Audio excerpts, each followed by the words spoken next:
오늘 본문은 이제 사도 바울의 1차 전도 여행 가운데 이제 말미의 장면을 언급하고 있습니다. 그런데 이 1차 전도 여행 말미에 사도 바울은 큰 위기를 겪게 됩니다. 그것은 뭐냐면 돌에 맞아서 죽기 직전까지 된 위기에 처하게 된 것입니다. 19절에 보면 유대인들이 안디옥과 이고니온에서 와서 무리를 충동하니 그들이 돌로 바울을 쳐서 죽은 줄로 알고 시외로 끌어내치니라.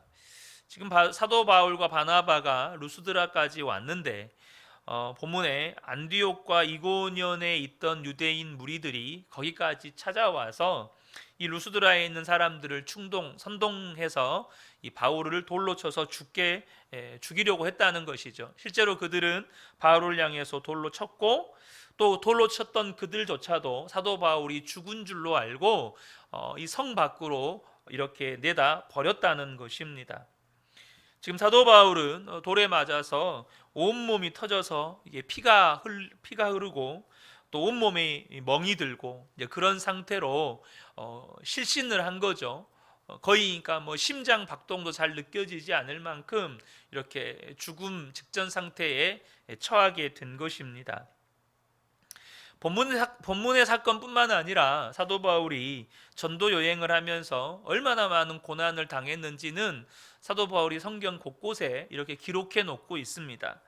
고린도후서 11장 23절에서 27절을 보면 내가 수고를 넘치도록 하고 옥에 갇히기도 더 많이 하고 매도 수없이 맞고 여러 번 죽을 뻔하였으니 유대인들에게 40에서 하나 감한 매를 5번 맞았으며 3번 태장으로 맞고 1번 돌로 맞고 이 1번 돌로 맞은 이 사건이 이 루스드라에서 돌에 맞아 죽을 뻔했던 그 사건을 기록한 것이죠. 3번 파선하고 일주야를 깊은 바다에서 지냈으며 여러 번 여행하면서 강의 위험과 강도의 위험과 동족의 위험과 이방인의 위험과 시내의 위험과 광야의 위험과 바다의 위험과 거짓 형제 중에 위험을 당하고 또 수고하고 애쓰며 여러 번 자지 못하고 줄이며 목마르고 여러 번 굶고 춥고 헐벗었노라. 참 너무 간략하게 기록해 놔서 우리가 잘 실감이 안 나는 측면들이 없잖아 있지만 사도 바울이 복음을 전하면서 겪었던 고난과 또 박해와 환난은 사실 우리가 말로 다 이 글로 우리가 다 이해하기 힘듭니다. 엄청난 고난이죠. 여러분 매를 40에서 하나 감한 매 이게 이것을 5번 맞았다는 거예요. 39대를 여러분 5번 맞았습니다. 뭐 그것과 비교될 만한 그 태형 형벌이 지금도 무슬림권 그러니까 인도네시아나 말레이시아나 이런 나라들에서 실제로 여러분 진행이 되죠. 제가 말레이시아에 갔을 때 그곳에 있는 분들의 이야기를 들으면 그곳에서 행해지는 태형은 절대 한 번에 다 못 때린다고 하더라고요. 왜냐하면 한 번에 다 때리면 사람이 죽는데요. 그래서 어느 일정 대수를 때리고 치료한 다음에 또 때린대요. 이게 그러니까 한 번 맞고 나면 사람들이 공포에 질린대요. 너무 이 태형이 이게 무거우니까 그 때리고 치료해 놓고 났으면 또 때리고 그러니까 이 태형의 어마어마한 형벌이라고 하더라고요. 어쨌든 사도 바울이 겪었던 고난은 사실 이루 말할 수가 없는 고난입니다. 그런데 오늘 본문에 이 고난 후에 사도 바울의 반응을 보면 너무나도 신기하고 놀랍습니다. 20절과 21절을 보면 제자들이 둘러섰을 때에 바울이 일어나 그 성에 들어갔다가 이튿날 바나바와 함께 더베로 가서 복음을 그 성에서 전하여 많은 사람을 제자로 삼고 지금 사도 바울이 어떤 상태입니까? 돌에 맞아서 온몸이 터져가지고 막 피가 낭자한 상태입니다. 뭐 어느 곳은 막 퉁퉁 부었을 것이고 어느 곳은 시퍼렇게 멍이 들었을 것이고 또 입었던 옷은 피에 다 젖지 않았겠어요. 그런 상태에서 사도 바울이 깨어난 겁니다. 깨어났는데 마치 아무 일도 없었던 것처럼 일어나서 성으로 들어가서 다음 날, 여러분 온몸을 돌에 맞았는데 다음 날 일어나면 어떨까요? 정말 온몸이 아프겠죠. 근데 아무 일도 없었던 것처럼 바나바와 함께 더베에 가서 그곳에서 복음을 전하고 많은 사람들을 제자로 삼았다라는 기록을 하고 있습니다.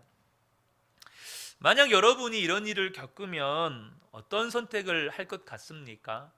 어제 돌에 맞아 죽을 뻔했습니다.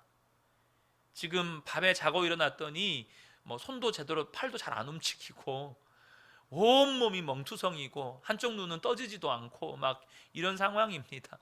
여러분 어떨 것 같습니까? 이 전도 여행을 계속 진행할 수 있을 것 같습니까? 여러분 아마도 마가 요한과 같이 중도에 포기하고 이 수리아 안디옥으로 우리 같으면 돌아가지 않았을까요? 저라면 틀림없이 그랬을 것 같습니다. 여기서 돌아가야겠다 이렇게 했을 것 같아요. 그런데 사도 바울은 고난이 사도 바울에게 주어진 사명을 막지 못했습니다. 고난이 또 사도 바울에게 가해진 환난과 박해가 복음의 행진을 막지 못했어요.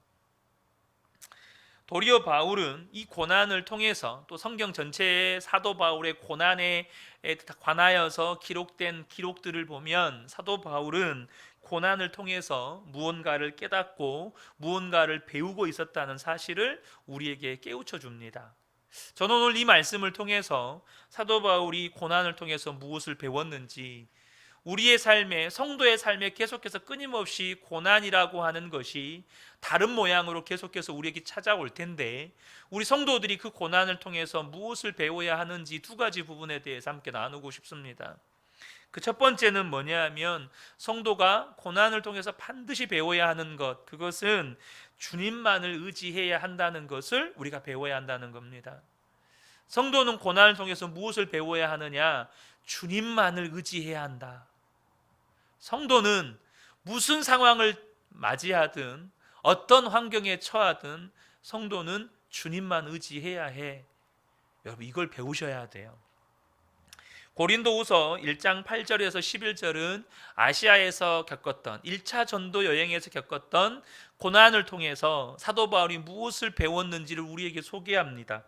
8절부터 보겠습니다. 형제들아, 우리가 아시아에서 당한 환난을 너희가 모르기를 원하지 아니하노니 힘에 겹도록 심한 고난을 당하여 살 소망까지 끊어지고 우리는 우리 자신이 사형 선고를 받은 줄 알았으니 이는 우리로 자기를 의지하지 말고 오직 죽은 자를 다시 살리시는 하나님만 의지하게 하심이라.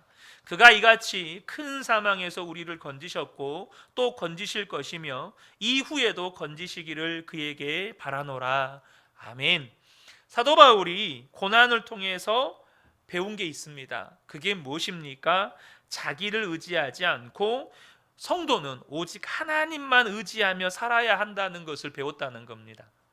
이 아시아에서 당한 고난을 통해서 예수 믿는 그리스도인은 절대 자기 의지하면 안 돼. 나 의지하면 안 돼. 나의 지식, 나의 경험, 나의 지혜, 나의 어떤 탁월한 언변, 나의 은사, 재능, 심지어 하나님께서 내게 베풀어 주신 어떤 은혜도 의지하면 안 되고 오직 하나님만 의지하며 살아야 한다. 이것을 사도 바울은 고난을 통해서 배웠다는 거예요. 우리가 고린도전서 말씀을 통해서 나누었던 것처럼 사도 바울이 고린도라고 하는 도시에 들어갈 때 무엇을 결심합니까? 오직 예수 그리스도께서 십자가에 못 박힌 것 외에는 알지 않기로 사도 바울은 결단합니다. 사랑하는 성도 여러분, 성도는 주님만 의지하며 살아야 합니다. 이것을 무엇을 통해 배우는 겁니까?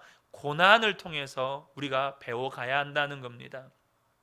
하나님은 고난을 통해서 우리에게 이것을 깨우쳐 주신다는 거예요. 스펄전 목사님의 유명한 명언 중에 이런 명언이 있습니다. 성도는 고난을 통해서 진리를 배운다.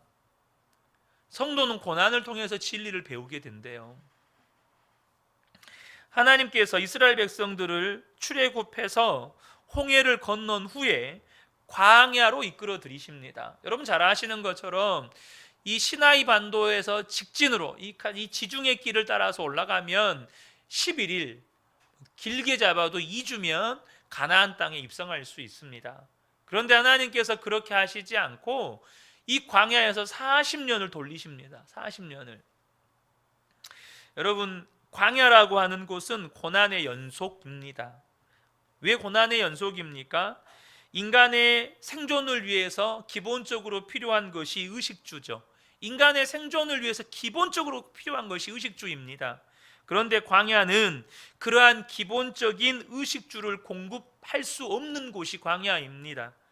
인간이 생존하기에는 최악의 환경을 가지고 있어요. 물 한 모금 구할 수 없는 곳, 풀 한 포기 구경하기가 힘든 곳이 광야입니다.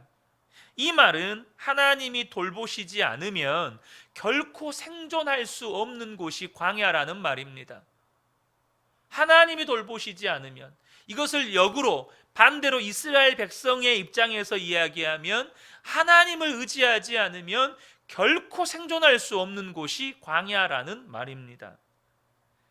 이스라엘 백성들이 이 40년 광야 생활을 통해서 무엇을 배웁니까? 이 광야의 고난의 시간을 통해서 철저하게 하나님만 의지하는 것을 배웁니다.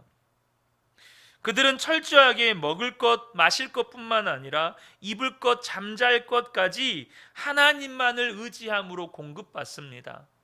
신명기서 29장에 보면 여러분, 먹을 것은 하늘에서 공급이 되잖아요.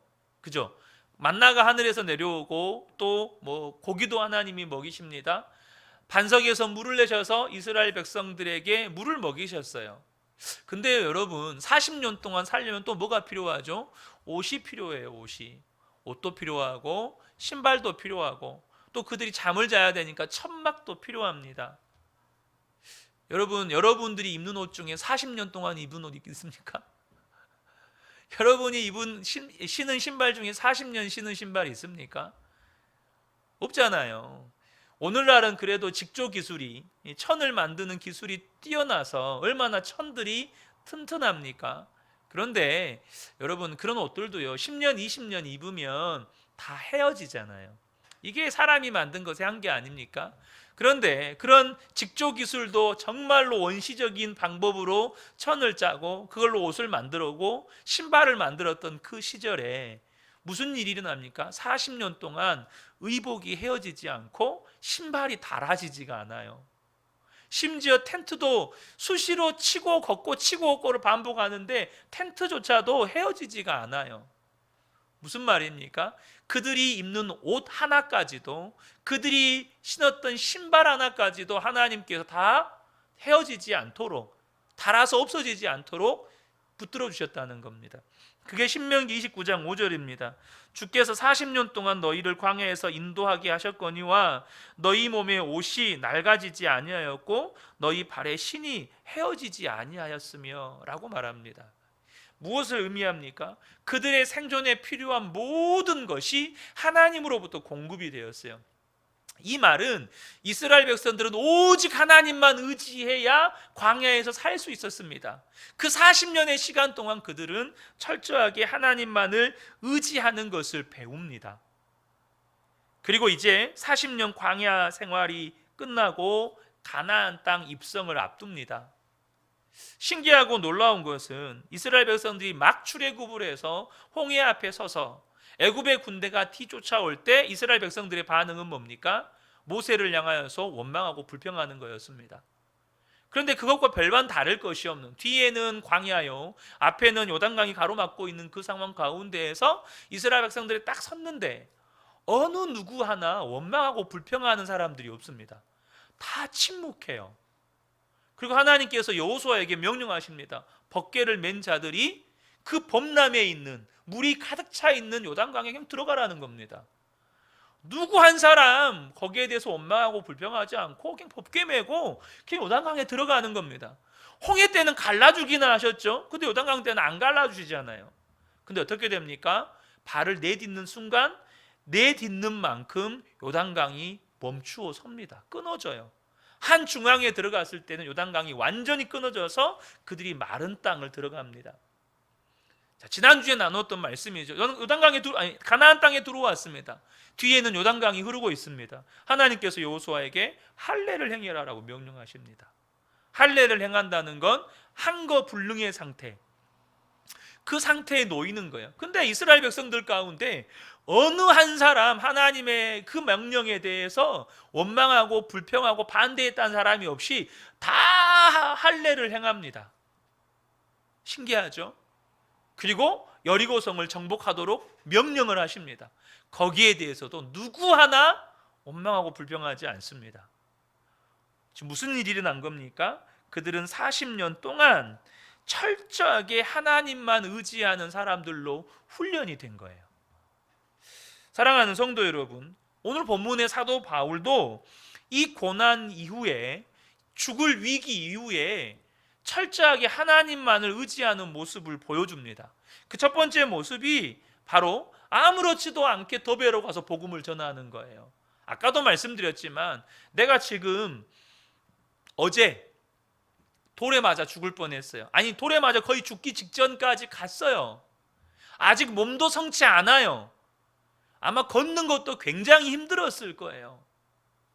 몸도 성치 않아요. 근데요, 더베로 가요. 어떻게 그럴 수가 있죠? 사도 바울이 지금 하나님만 의지하고 있는 거예요. 사도 바울이 자신이 지금 돌에 맞아서 이곳저곳이 아프고 제대로 걷지도 못하는 그런 상황, 근데 오직 주님만 의지하고 또 더베로 가는 거예요. 여러분, 죽음의 위기를 겪었다는 건 여러분 엄청난 두려움을 우리에게 가져다 줍니다. 엄청난 두려움을 가져다 줘요. 근데 사도 바울은 그 두려움에 개의치 않고 더베로 간다는 거예요. 또 이 사도 바울이 주님을 의지하는 장면을 보여주는 게 뭐냐면, 이제 더베를 끝으로 1차 전도 여행을 마무리하기 위해서 돌아옵니다. 자기를 파송했던 수리아 안디옥 교회로 돌아오는데, 그 돌아오는 이동 경로를 우리가 유심히 볼 필요가 있습니다. 그 이동 경로가 어떤 경로입니까? 사도 바울이 복음을 전할 때 사도 바울을 핍박했던 도시들입니다. 군대 다녀오신 분들 아시죠? 군대 다시 가고 싶습니까? 안 가고 싶어요. 군대를 한번 갔다 오면 다시 안 가고 싶어요. 왜요? 너무 힘드니까. 너무 힘드니까 안 가고 싶어요. 근데 지금 사도 바울이 되돌아가는 한번 경로를 보세요. 21절 하반절부터 보면 루스드라와 이고니온과 안디옥으로 돌아가서, 이 안디옥은 비시디아 안디옥입니다. 제자들의 마음을 굳게 하여 믿음에 머물러 있으라 권하고, 또 우리가 하나님의 나라에 들어가려면 많은 환난을 겪어야 할 것이라고 하고. 루스드라는 어떤 곳입니까? 바로 얼마 전에 돌에 맞아서 죽음 직전까지 내몰렸던 곳. 이고니온은요, 이방인과 유대인 관리들에 의해서 모욕을 당하면서 돌에 맞을 뻔해서 도망친 곳입니다.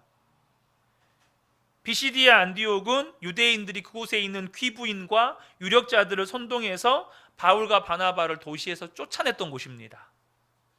이 도시들이 가는 곳마다 바울과 바나바를 핍박했던 곳이에요. 하물며 이 1차 전도 여행의 기간은 1년으로 잡습니다. 그러니까 무슨 말이냐면 불과 한두 달 전에 거쳐왔던 도시들이에요. 당장 루스드라는 며칠 전에, 몇 주 전에 돌에 맞아 죽기 직전까지 몰렸던 도시입니다. 근데 그 도시로 다시 돌아가요. 어떻게 이럴 수 있죠? 죽음 직전까지 내몰렸던 도시 어떻게 다시 들어갈 수 있죠? 그 유대인들이 아직 시퍼렇게 다 살아있는데 어떻게 이고니온과 비시디아 안디옥으로 돌아갈 수가 있죠? 맨정신 가지면 못합니다. 그러나 주님을 의지하는 사람은 가능합니다. 주님을 의지하는 사람은 가능해요. 세 번째로 이 사도 바울이 주님만 의지했다는 것을 보여주는 장면이 뭐냐면, 앞서도 말씀드렸던 것처럼 1차 전도 여행의 기간을 1년 정도로 보는데, 이 더베에서 마지막으로 되돌아옵니다. 그 되돌아오는 과정 중에 바울이 한 일이 뭐냐면 23절을 보면 각 교회에서 장로들을 택하여 금식 기도하며 그들이 믿는 주께 그들을 위탁하고라고 말씀을 합니다.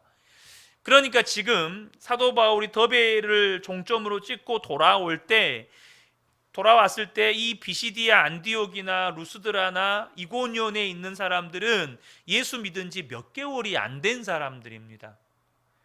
근데 지금 뭐 하고 있습니까? 그곳에 있는 사람들 가운데 장로들을 택하여 세웠다는 거예요.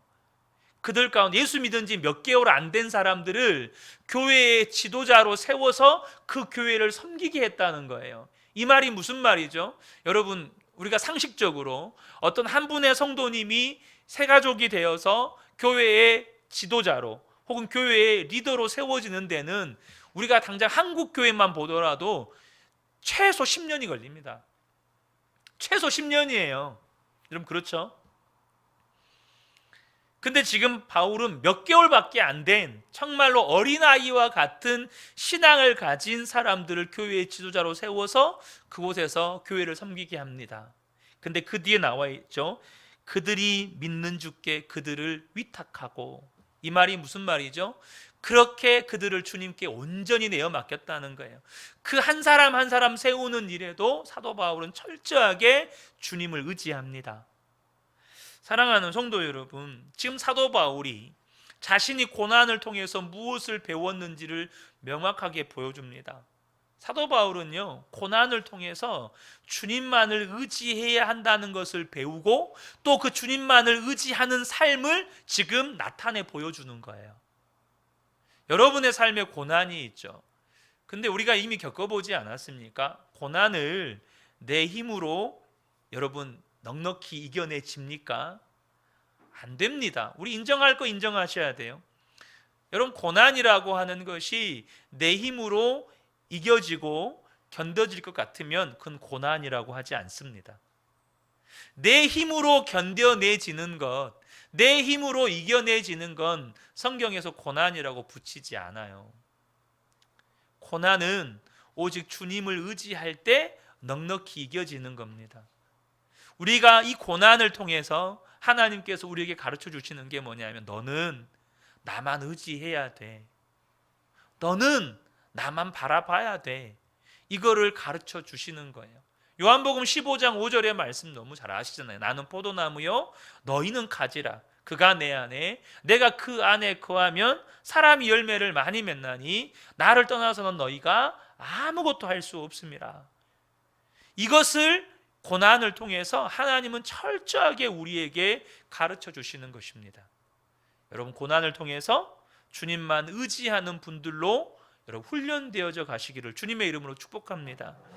자, 두 번째는 사도 바울이 이 고난을 통해서 무엇을 배우고 있고 또 성도는 무엇을 배워야 하는지를 가르쳐 주는데요. 두 번째는 뭐냐면 고난을 바라보는 관점을 저와 여러분이 배우셔야 한다는 겁니다. 고난을 바라보는 관점, 고난을 바라보는 주님의 시각을 저와 여러분이 고난을 통해서 배우셔야 한다는 거예요. 22절 말씀을 다시 한번 보겠습니다. 제자들의 마음을 굳게 하여 이 믿음에 머물러 있으라 권하고, 또 우리가 하나님의 나라에 들어가려면 많은 환난을 겪어야 할 것이라 하고 라고 그 루스드라 또 이고니온, 비시디아, 안디옥에 있는 성도들에게 이렇게 권면을 합니다. 여러분, 사도 바울이 복음을 전하면서 환난을 당하고 또 박해를 받았다는 것은 무엇을 의미합니까? 바울이 전해준 복음을 받아들인 사람들도, 그 사람들도 바울이 당했던 고난과 박해를 당하게 될 것을 의미하는 겁니다. 복음 전한 바울이 고난과 박해를 당했다면 그 복음 때문에 고난을 당한 거잖아요. 마찬가지로 그 복음을 받아들인 이 초대교회 성도들도 당연히 고난받고 박해를 당할 것을 담보한다는 거예요. 그런데 만약에 그들이 이 복음을 받아들일 때 예수 믿는다는 것이 그런 고난과 박해가 있다는 것을 알았다면 아마도 많은 성도들, 그들 가운데 일부는 아마 예수님을 영접하지 않을 사람들도 있었을 거예요. 예수 믿는 게 이런 거야? 그걸 미리 알았더라면. 그리고 혹시 그 후에 이제 고난과 박해가 오지 않겠어요? 그러면 그 가운데 또 예수를 믿기로 했다가도 떠나가는 사람들도 있었을 거란 말이에요. 그러니까 사도 바울이 다시 돌아와서 그들에게 천국에 들어갈 자들은, 하나님 나라에 들어갈 자들은 이러한 환난을 겪게 된다고, 고난에 대한 성경적인, 고난에 대한 주님의 관점을 그들에게 가르쳐 주고 있는 거예요. 자, 그러면 고난에 대해서 주님의 관점을 가지지 못한 사람이 고난에 대해서 가르쳐 줄 수 있을까요? 없는 거예요. 고난에 대한 주님의 시각이 없는 사람이, 고난에 대한 주님의 관점이 없는 사람이 성도들에게 고난에 대해서 바르게 인도할 수 있을까요? 절대 못하는 거예요. 무슨 말이냐? 사도 바울이 이 루스드라에서 당했던 그 고난을 통해서 사도 바울은 안 거예요. 아, 이 고난이 유익이구나. 아, 고난이 나를 주님만 의지하는 사람으로 만들어가는구나. 아, 예수 믿는 사람은, 하나님 나라에 들어갈 사람들은 이 땅에서 이렇게 고난받는 것이구나. 이 고난을 통해서 사도 바울은 주님의 관점을 배운 거예요. 그리고 앞으로 이제 이것을 알지 못하고 있는, 이제 막 예수 믿은 이 루스드라, 또 이고니온, 비시디아, 안디옥에 있는 이 믿음 연약한 성도들이 걱정이 되는 거예요. 이들이 이 고난에 대한 주님의 시각을 가지지 못하면 그들은 고난 받고 다 주님 떠나게 될 건데, 그래서 이 사도 바울이 자신이 죽을 뻔했던 그런 두려움의 도시임에도 불구하고 그 예수 믿은 성도들에게 이 놀라운 고난에 대한 주님의 시각을 가르쳐 주기 위해서 다시 돌아오는 거예요. 고난에 대한 사도 바울의 시선들을 잘 드러내주고 있는 성경의 몇 가지 구절들을 한번 살펴보죠. 로마서 8장 28절입니다. 우리가 알거니와 하나님을 사랑하는 자, 곧 그의 뜻대로 부르심을 입은 자들에게는 모든 것이 합력하여 선을 이루느니라. 아멘. 여러분, 아멘이시죠? 고난에 대한 주님의 관점을 가진 사람들은 우리의 삶에 일어나는 모든 것들이 우리에게 합력하여 선을 이룬다는 것을 알아요. 이것을 믿어요. 우리의 인생에서 겪게 되는 실패도, 우리의 인생에서 겪게 되는 좌절도, 심지어 저와 여러분이 하나님 앞에서 범죄했던 것마저도 우리는 십자가 안에 있기 때문에 이것이 나로 하여금 다시금 주님 앞에 서게 만들어주는 도구로 하나님이 쓰실 것을 알아요. 여러분 보세요. 우리가 다윗에 대한 이야기를 나눴잖아요. 다윗이 하나님 앞에 범죄했어요. 근데 여러분, 다윗이 하나님 앞에 범죄했던 그것이 어떻게 됐습니까? 나단의 책망을 받고 하나님 앞에 돌아와요. 하나님 앞에 돌아옵니다. 여러분 믿으시기 바랍니다. 여러분, 예수 그리스도 안에 있는 사람들은 삶의 어떠한 일들도, 어떠한 경험들도 합력해서 선을 이룹니다. 이것이 고난에 대한 주님의 관점이에요. 로마서 5장 3절과 4절을 보면 다만 이뿐 아니라 우리가 환난 중에도 즐거워하나니 이는 환난은 인내를, 인내는 연단을, 연단은 소망을 이루는 줄 알미로다. 여러분, 사도 바울은 심지어 고난 중에도 즐거워했대요. 왜요? 고난을 바라보는 주님의 관점이 있었기 때문이에요. 이 환난이 나에게 인내를 가져다 주고 나를 연단시켜 주고 그 연단 속에서 하나님께서 내게 주신 소망을 나의 삶 가운데 실제로 이루어지게 할 것이라는 믿음이 생겨버린 거예요. 그러니까 고난이 와도 사도 바울은 즐거워하는 거예요. 빌립보서를 쓰면서 사도 바울이 감옥에 갇혀 있었지만 우리가 지금 빌립보서 강해를 나누고 있잖아요. 사도 바울이 무슨 이야기 합니까? 나는 기뻐하고 또 기뻐하노라. 어떻게 이럴 수가 있죠? 감옥에 갇혀 있는데 어떻게 이럴 수가 있죠? 함께 계신 예수님께서 그 모든 상황과 환경을 바라볼 때 주님의 시각으로 바라볼 수 있도록 사도 바울을 바꿔주신 거예요. 욥도 동일한 고백을 합니다. 욥기 23장 10절에 그러나 내가 가는 길을 그가 아시나니 나를 단련하신 후에는 내가 순금같이 되어 나오리라. 사랑하는 성도 여러분, 성도에게 고난은 유익하다는 거예요. 이것이 주님의 관점이에요. 이게 주님의 관점이라고요. 여러분 아셔야 됩니다. 관점이 달라야 반응이 다르고, 반응이 달라야 경험하는 은혜와 축복이 다른 것입니다. 그러니까 저와 여러분이 경험하게 되는 하나님의 역사와 축복의 시작점에 그 고난과 그 상황, 그 환경을 바라보는 관점이 있다는 거예요. 다시 한번 설명을 드릴게요. 관점이 달라야 우리의 반응이 달라지고, 반응이 달라야 우리가 경험하는 하나님의 역사와 축복이 달라지는 거예요. 내가 어떠한 하나님의 역사와 축복을 경험하느냐는 내가 어떤 관점으로 그것을 바라보느냐에 달려 있다는 거예요. 어떠한 믿음의 관점으로 바라보느냐에 따라서 저와 여러분의 삶에 경험하는 하나님의 역사와 축복은 달라요.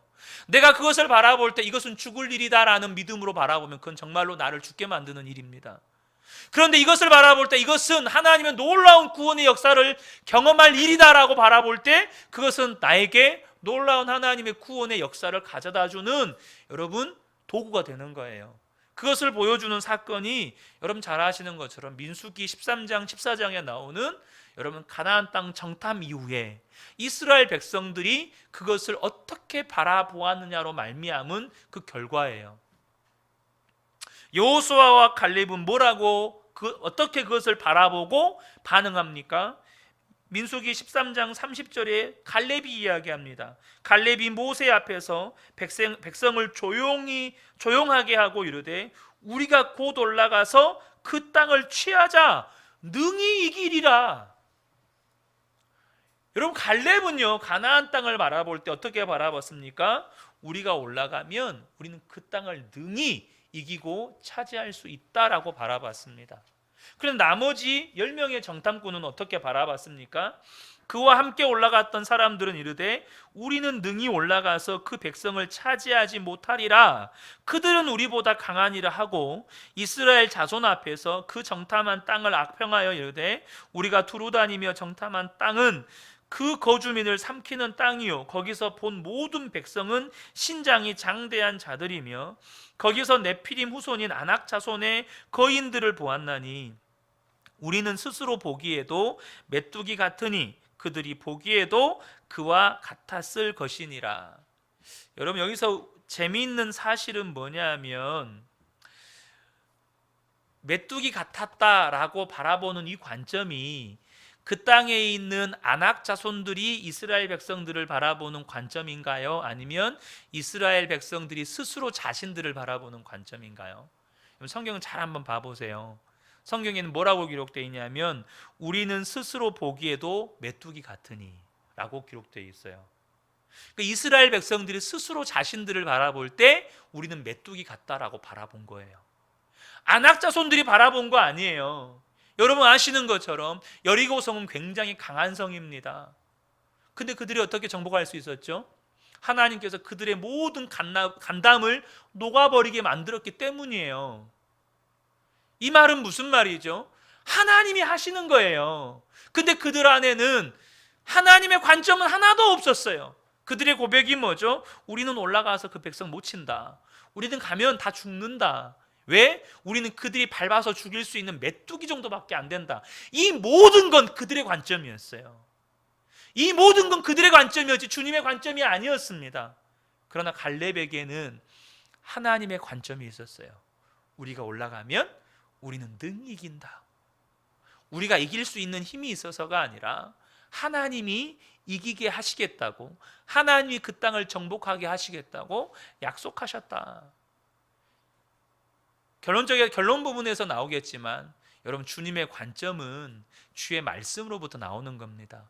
주님의 관점은 주님으로부터 부어지는 겁니다.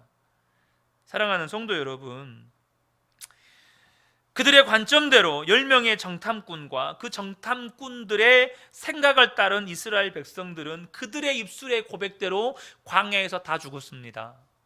그러나 여호수아와 갈렙 그리고 출애굽할 때 20세 미만 된 이스라엘 백성들, 다시 말하면 이 광야 40년 생활을 통해서 주님만 의지하도록 훈련받은 사람들은 여러분 어떻게 됩니까? 가나안 땅에 입성합니다.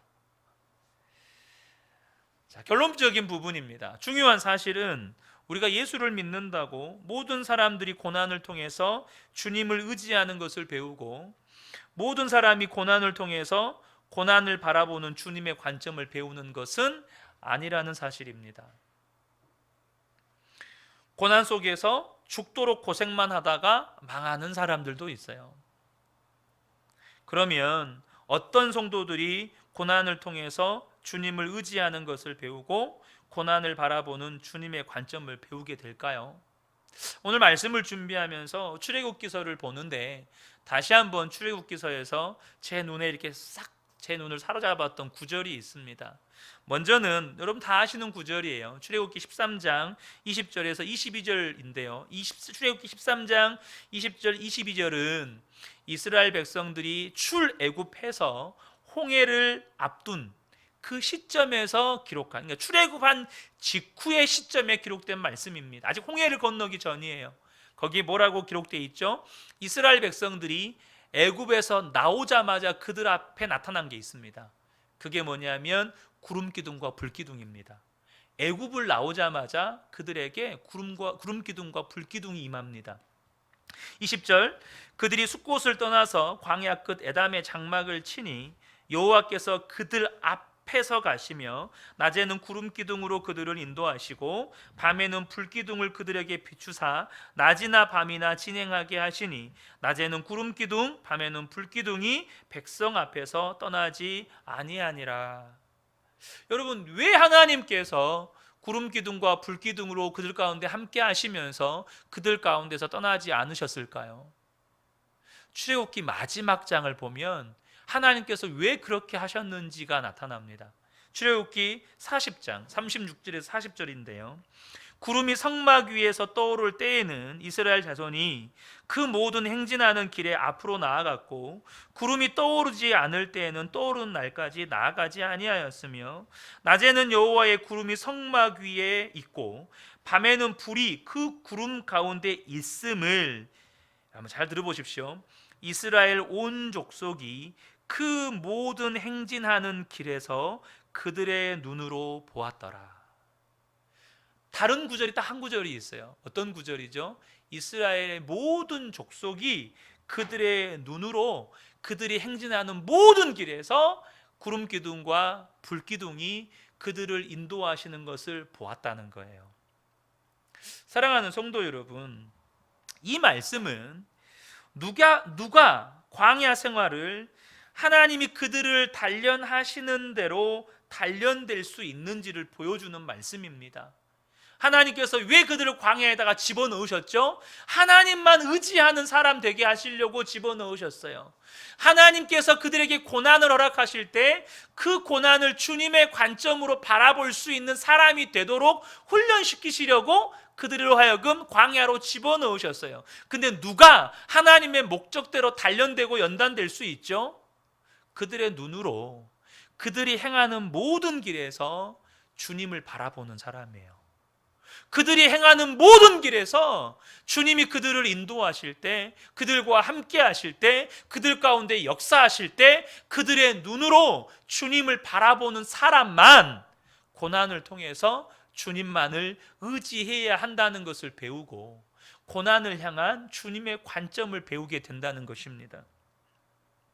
제가 앞서 이 고난에 대한 주님의 관점을 보여주는 사도 바울의 기록들을 로마서 5장에서 보았습니다. 아까 로마서 5장 3절과 4절, 환난 가운데서 즐거워하고 환난이 그들로 하여금 인대를, 연단을, 소망을 이루는 것을 알게 되어버리는 놀라운 이 믿음의 고백이 기록되어 있어요. 근데 그 믿음을 갖게 만들어주는 원인이 되는 구절이 1절과 2절입니다. 로마서 5장 1절과 2절을 제가 읽어드리겠습니다. 그러므로 우리가 믿음으로 의롭다 하심을 받았으니 우리 주 예수 그리스도로 말미암아 하나님과 화평을 누리자. 또한 그로 말미암아 우리가 믿음으로 서 있는 이 은혜에 들어감을 얻었으며 하나님의 영광을 바라고 즐거워하느니라. 여러분, 누가 이 고난을 주님의 관점으로 바라볼 수 있을까요?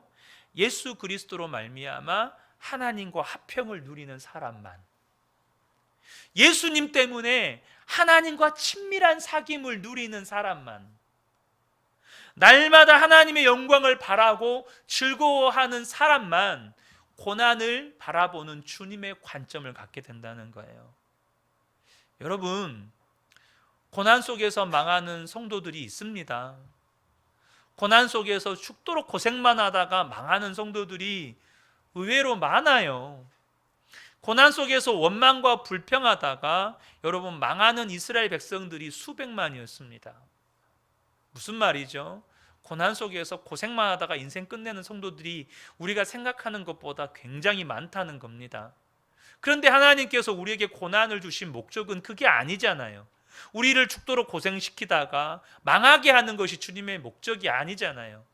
그 고난을 통해서 주님만을 의지하는 정금 같은 사람 되게 하시려고, 그 고난을 통해서 정말로 유익을 얻는, 오히려 모든 것이 합력해서 선을 이루어버리는 역사를 경험하도록 만들어버리는 주님의 관점을 가진 사람. 그래서 관점이 달라야 반응이 다르고, 반응이 달라야 경험하는 하나님의 역사와 축복이 다른데, 그런 놀라운 은혜를 경험하도록 하나님께서 주님의 관점을 가진 사람을 우리로 하여금 갖게 하시도록 우리에게 고난을 주신다는 거죠. 사랑하는 성도 여러분, 오늘도 주님이 구약의 식으로 말씀드리면 구름기둥과 불기둥으로 저와 여러분과 주님이 함께 하시고 주님이 저와 여러분 인도하고 계십니다. 예수 그리스도로 말미암아 주님이 우리 안에 계셔서 하나님과 화평을 누리게 만드세요. 하나님의 영광을 바라보게 만드십니다. 근데 우리의 시선이 그 주님과 친밀한 사귐에 머물러 있지 않고 하나님의 영광을 바라고 즐거워하지 않으면서 다른 데 머물러 있으면 여러분, 고난이 어떻게 보이죠? 고난은 고생으로 보입니다. 고난은 고생으로만 보여요. 그러니까 고난이 고생으로만 보이니 입에서 뭐가 나오죠? 원망과 불평만 나오는 겁니다. 근데 고난이 그 속에 담겨진 하나님의 보물로 보이는 거예요. 그 속에 담겨진 하나님의 연단의 과정들이 보이는 거예요. 그 고난 너머에 내가 정금같이 변화될 나의 모습이 보이는 거예요. 그러면 뭐가 나오죠? 여러분, 감사가 나오는 겁니다. 사도 바울처럼 고난 속에서도요, 환난 속에서도요, 하나님을 기뻐하고 즐거워하게 되는 겁니다. 사랑하는 성도 여러분, 여러분의 삶에 고난 피해 가려고 하지 마십시오. 고난은 못 피합니다. 안 피해져요. 고난은 반드시 우리의 삶에 계속해서 찾아옵니다. 왜요?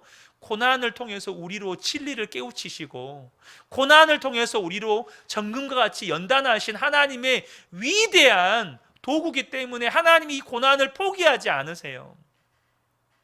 그러므로 하나님께서 우리에게 고난을 주신 목적대로, 하나님께서 우리를 고난 속에 담그신 그 목적대로 저와 여러분이 주님만 의지하게 되어지고 고난을 바라보는 주님의 관점을 가지게 되시기를 우리 주 예수님의 이름으로 축복합니다. 이 고난에 대한 설교가 언제나 저에게 부담이지만 여러분, 분명한 것은 고난이 유익이라는 것입니다. 다시 한번 우리 모든 성도님들 고난 속에 있다면 여러분, 고난 속에서 여러분 좌절과 절망으로 들어가지 마시고 다시 한번 소망의 주님을 바라보시는 저와 여러분 되시기를 예수님의 이름으로 축복합니다. 아멘.